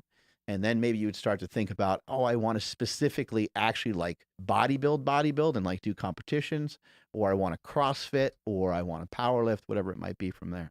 We had Andrei Milanichev come into the gym. Andrei Milanichev is like one of the greatest of all time as far as powerlifting is concerned. And he had a really good rule of thumb. Anybody that's interested in doing powerlifting as a sport and getting strong, spend 3 years in the gym building a foundation of training volume. Meaning, let's just make that just an even easier definition. Spend 3 years in the gym bodybuilding and putting on muscle everywhere on your body, so that your body can now withstand the stresses of lifting heavy loads every single week for powerlifting. Because if you're frail and you try to enter into powerlifting and you haven't built much muscle, well, you're going to first off have a lower threshold for as much strength as you build, but you're also going to be frail and easily injured, easily breakable. You're not as resilient. You don't have as resilient of a body as someone who came from a bodybuilding background. You see this a lot with like football players that come into powerlifting, or athletes that have done sports where they've put on some muscle, they come into powerlifting, they crush people, right? Because they have this resilient body that can now handle the stresses of what the sport's going to put on you. Yeah. And sorry, I was reading, so hopefully I don't repeat what you just said, but going back to our DEXA scan at DEXA Fit Midtown Sac, again, comparing me and Ryan Soper, who's been a power lifter for a very long time. I forgot his max deadlift, but I think I seen him do like six something, like strong as well. like upper 650. Yeah, that's what I'm saying. saying. He like deadlifted 650. So very strong. His bone density was like triple mine. You don't count because you're triple, like the most. Nsima's a freaking, he's a freak. But with Ryan Soper, like I don't know his nationality at all. Actually, I have no idea. But like we're similar size, and his muscle density or his bone density was like just through the roof. I think it was like 2.5 or something. It was like almost 3. Almost 3. And mine was at 0.9. Mm-hmm. So And what that means is it's like almost impossible to break his bones. Yeah. So he's just naturally going to just be better built for taking impact and just being a stronger human. And if you guys haven't seen it, the bone density video is on the Super Training 06 channel. We went down to DEXA scan. Andrew, Ryan, and myself got DEXA scans, got body fat tests. Well, it is a body fat test. Yeah. And we got our resting metabolic rate checked. And it was really cool. My bone density has went up a little. Like, it was 7.1 2 years ago. Now my bone density is 7.2, because when you lift weights, your bone density increases over time. So yeah, very interested to see. Have you went to got your DEXA scan already, right? Or you still haven't gotten it? I haven't got it yet. Okay, I'm very interested to see what happens there. Wait, why are you guys laughing? I'll tell you later when Yeah. you're older. You When, guys want, when you're older, yeah. yeah, you guys want any more questions? How are you guys feeling? He will be older later. You're right. Yeah, he'll never be this young In a few again. seconds, I'll be. Wow, I'm old. I'm older again. Oh my God, dude, slow down. You Wow, keep shit, aging. I keep aging. I Quick. do like this question from it's Bon. That's just Bon. spelled creatively. I love it. Do you guys approach coaching family members different than strangers? He's having an issue keeping his brother compliant on certain lifts, and I do want to hear what you guys have to say. Somebody told me the other day that they liked one of the quotes that I say often that's helped them with other people. And I learned this when I was coaching high school football and when I was coaching them with strength training. I said, basically, if you're not sweating, you're probably not going to hear much from me. Meaning, like, I was telling the kids, if I don't see you putting in the work, I'm not going to put more time into you. I'm going to tell everybody the sets and reps and what we're doing, and going to care about everybody and make sure everybody's protected and all those things. But if I don't see you sweating, and you're coming up asking me questions and stuff like that, I don't have time for you. And so I think with family members, I think you try your best to be in recognition of, like, how interested are they really in this process, and maybe even make some hoops for them to jump through. Maybe say, hey, you know what? That's great that you want to lose weight. Here's my email address. Like, if you could put down maybe some of your, give them a couple things to do, even just to email you flat out, like, is going to show like an extra step, or, meet me at the gym tomorrow, or however you got whatever hurdle, stick a little hurdle in front of them, have them jump over that hurdle and at least meet you halfway on something, just to show that they have an interest in it. And if you have somebody that is falling off with their compliance, I would discontinue assisting them, because there's something that they're not ready for, they're not prepared for. On the flip side of that, you might want to consider that maybe what you're doing isn't best for them at the moment, and you may have to take a slightly different approach.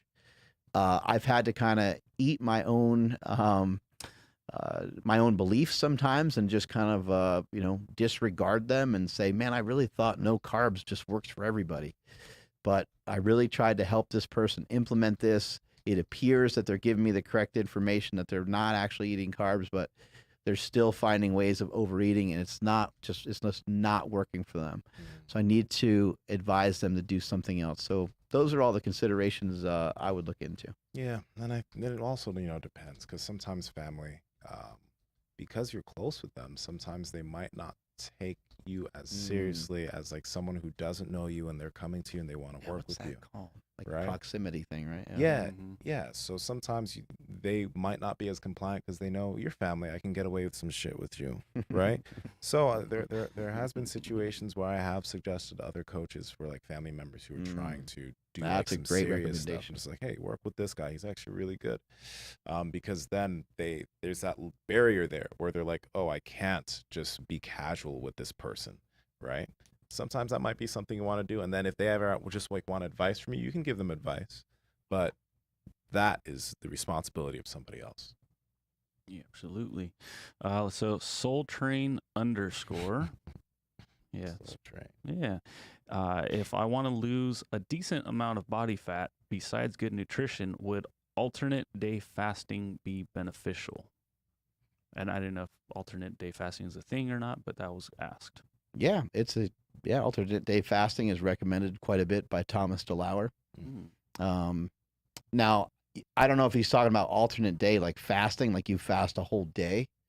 I would I would personally just say like that might be a little bit extreme. Yeah. Like that just sounds fairly difficult. But if you're talking about every other day utilizing some decent intermittent fasting, I'm all for it. It sounds great.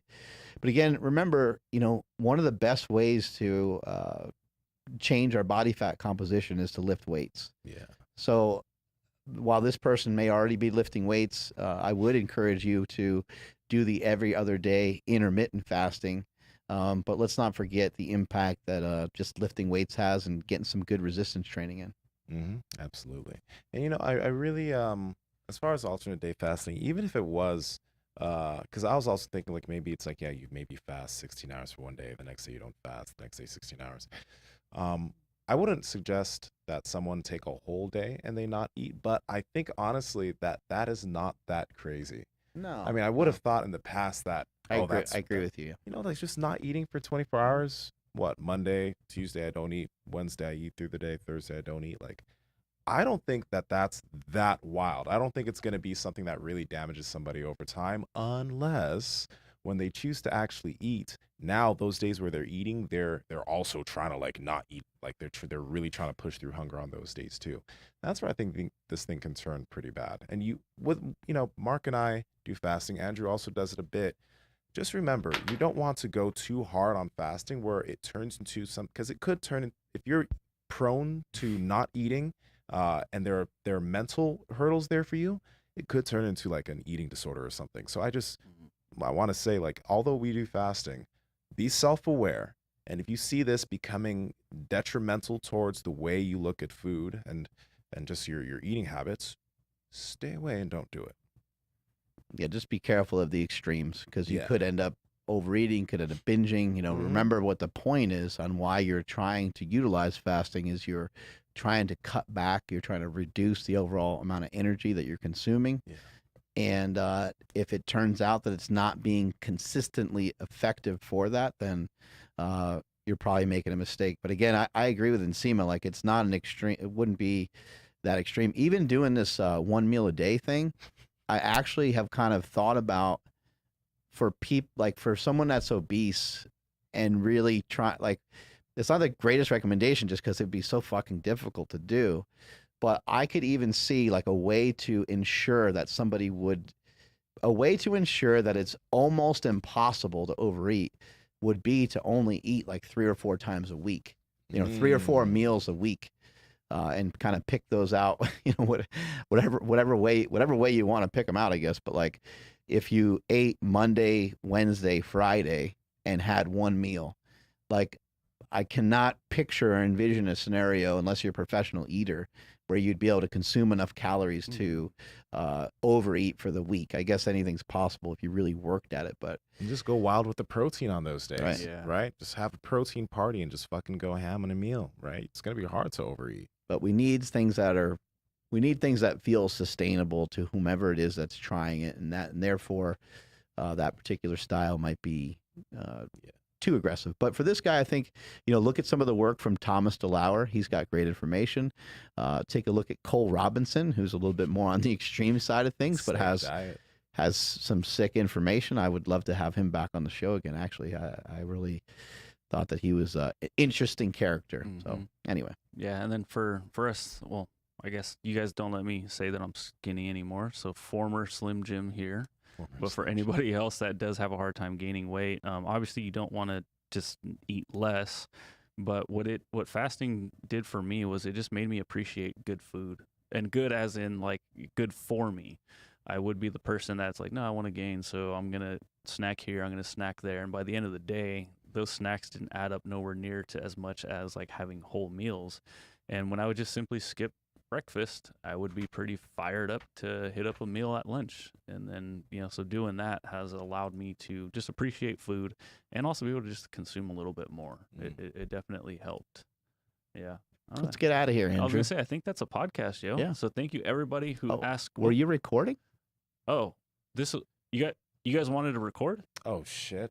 No, I didn't actually. I thought we were still warming up. Yeah, because Nsima, like, he wasn't doing that great, right? No. So we got to kind of make sure, Yeah. because he likes the warm up. You like to warm up, Just right? over here licking my element electrolytes. Oh. Yeah, no. I can put in a memory card and we can start over and then record this time. But this was SIM card? a SIM card. Yeah. Did you say simp card? SIM. I thought you said You don't want to simp. get your simp card taken away. Wait, Yeah. one second. Grab that SIM card. And he's gonna Is this all a Really? simulation? Yeah. So simulation card. I'm sorry. I got something super funny. It's not an original. It's a few of my homies, we were heading down to this place called Immigrant Gap, and they said Wait, this in the what? back. Yeah, we were going to this place called Immigrant Gap. It's like a waterfall, and in the back seat, her name's Liz. It was a trip with a friend, Liz, Emily, and Josh. And in the back seat, Liz and Josh, they were saying simp, secure individual, massive penis. That was the acronym they had for simp. And you know, a simp is like the opposite of that. They are actually like, I'm not gonna go into it, but I just thought it was hilarious. Simp. End of show joke for you guys. Hope you guys enjoyed it. That was worth it. Gotta always stick your dick in there. I mean, you gotta always put a I don't even know. Oh my gosh. Thank you everybody on the live stream, the live chat. The questions that you guys asked were amazing. You guys really pushed the show into being something pretty awesome. I just called it Q&A Sunday. Maybe we'll keep up with that Q&A because that Sunday, I sounds like that. good. About instead of Q&A, it's QAnon. Oh, wow. QAnon Sunday. Yeah, I don't even know what that means, honestly, but but I've heard of it. Mhm. I haven't. I heard there's a documentary. I haven't seen it though. Ryan was ranting and raving about it, so I gotta watch it. Yeah. So anyway, if you guys missed out on this opportunity to ask us questions, make sure you subscribe and hit that bell notification because that would be a way for you guys to hop on these live streams with us. Please make sure you're following the podcast at Mark Bell's Power Project on Instagram, at MB Power Project on TikTok and Twitter. And shout out and huge thank you to Pete Montees for sponsoring today's episode. Links to them down in the YouTube description as well as podcast show notes.